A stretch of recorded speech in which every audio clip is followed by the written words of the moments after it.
Hello, in this video we're going to look at angled and straight brad nailers, but in more detail a 15 gauge DA nailer. We'll look at the two key electric guns on the market and see how it compares to gas pad gun that's still common on site. Here I have the various types of nails. We've got our angled 16 gauge, which actually have a kind of almost a rectangular head with the corners taken off very slightly. The same applies for the straight and the angled. The head is identical. Then we have what's known as the 15 gauge DA nail. This is really a mini head clipped nail like you use in a first fix gun. It's got very similar shape and design and is 0.2 of a mil thicker than a 16 gauge. So it's very, very small. You struggle to see it with the naked eye. You have to kind of use a measuring device to actually work out the difference. As you may have noticed from me holding them up, that the head of a DA nail is slightly larger than that of a brad. And you may be asking, well, what's that going to do and how's that going to perform?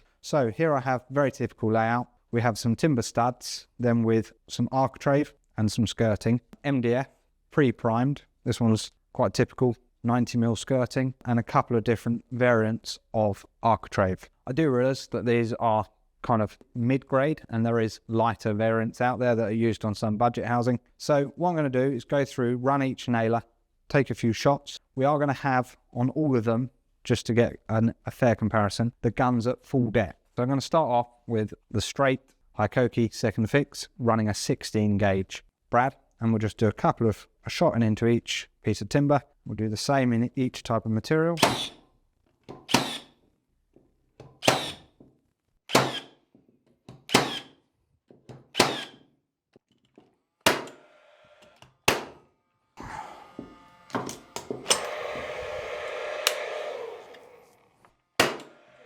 So we now have driven three types of brad stroke nail into these bits of timber. As we can see, there's kind of three types of hole. So we've got the 16 gauge straight, we've got the DA nailer, and we've got the 16 gauge angled. One thing that wasn't done on purpose but did happen is what's known as a J over, and this is generally caused as a result of the brad hitting something hard behind. Now, just behind this piece of architrave is a knot, so that has demonstrated and illustrated quite well what happens when a 16 gauge hits something hard. Whereas if we take our 15 gauge and go right next to it, so the same knot, because the size of the knot was about the size of a sort of somewhere between a 1 and 2p coin, and we go right next to it and put in a 15,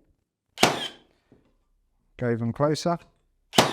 As we can see, the 15 gauge has no issues with harder materials, so knots, masonry, maybe even if you are working with steel stud work behind and you've got a joint or something, which sometimes a 16 gauge can struggle with. A 15 gauge, because it's just that slightly thicker, it powers its way through harder materials a lot easier. Now, obviously some people may be nervous about the size of the hole left behind by a 15 to a 16. So as you can see here from our test sample, the difference is very, very small, and in certain materials, in this instance here, it's virtually impossible to tell which one is which. They all leave a similar wound hole.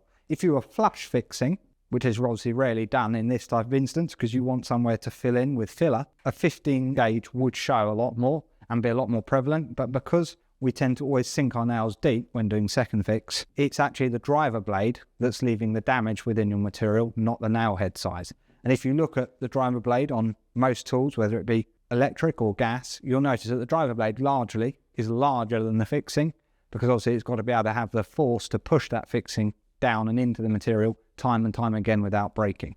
So generally, they often do taper down at the very end, but when we're particularly diving deep into materials, this kind of is an important feature. The other things to note is how much steeper of an angle a 15 gauge is versus a 16 gauge. Benefits behind that are simply the gun is even narrower along the front here, so it kind of is even better for getting into small corners compared to other 16 gauge brad guns. So it really is a nice long nose to get right into those small areas.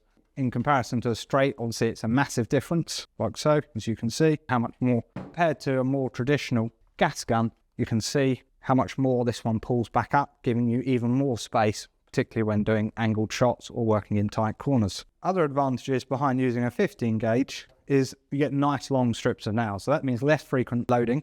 The other thing is they're a lot more resilient, a lot tougher. They don't fall apart as easy as Brad's. You can try pulling them apart and they don't come apart easily because they're held together more like a strip of first fix nails. So that kind of makes them more resilient versus your traditional Brad, which just break apart. So they are more efficient, making your life easier on site. The difference between in terms of weight and size of the straight and the 15 gauge. Weights are very much the same. It's the same gun, same body, same firing chamber, same technology. The difference being how the magazine is fitted. Even the driver blades are identical. As you can see, if I put them side by side, they line up. After reviewing this video and you feel that the wound hole may be a concern to you, this gun is 16 gauge, does leave the same size hole as any other 16 gauge gun on the market. We have had people swap from angled across to the straight, and we have great testimonials on how they've got on, the advantages and disadvantages